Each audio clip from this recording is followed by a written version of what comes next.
I don't know if I should forgive my autistic brother, and would like some advice. I, 17 female, grew up as the youngest child with 3 older siblings. I know most people when they think of the youngest child would immediately think that they are spoiled and entitled, which is what's confusing me at the moment. I don't know if I am being selfish because of holding on to some bad feelings of my older brother from when I was just a kid. My oldest brother, 25 male, is diagnosed with high-functioning autism. He was diagnosed at a young age and has grown up with the help and support of people who are trained to help people with special needs. But when we were younger, my brother wasn't able to control himself as well as he does today. My brother, we'll call him Jake for the sake of secrecy, is 8 years older than me, so as you can imagine he was also a lot more stronger than I was. Jake would have tantrums periodically, and when those happened most of the time he would turn violent. My parents were able to calm him down, but it got more difficult when they weren't around. For some background, Jake and I didn't always have the best relationship. Sometimes we would happily be playing together with our toys while other times I would be running away from him because he got upset with me. Compared to my other siblings, I always got on Jake's nerves, which also meant that most of his tantrums would be focused on me.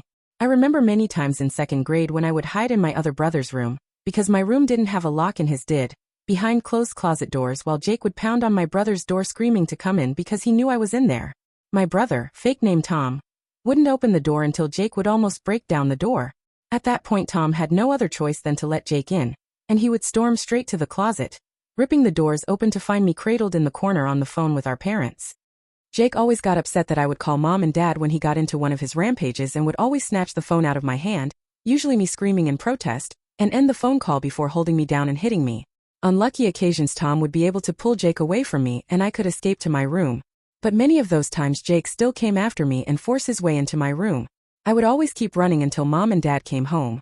Once they arrived, Jake would run to his room and hide away.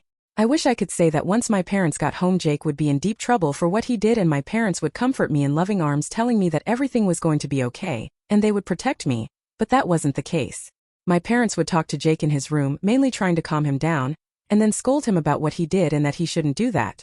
Then they would come to my room. It always started with a pathetic apology on behalf of Jake, and then they would look at me with disappointment and say that it was partially my fault because I should know better than to push on Jake's buttons because he has autism and he can't control himself.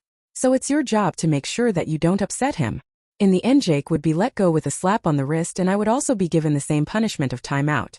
This continued throughout my life and I learned to always tiptoe around my brother and watch carefully what I said because I was never allowed the privilege of speaking my own mind in fear that I would get punished myself. I've gotten paranoid, including getting severely nervous and anxious whenever someone walks up and looks over my shoulder because Jake would do that to me often. I got trust issues from these experiences and have only been heightened from my constant toxic friendships throughout my life. These problems have given me social anxiety in general, panic attacks, and severe depression.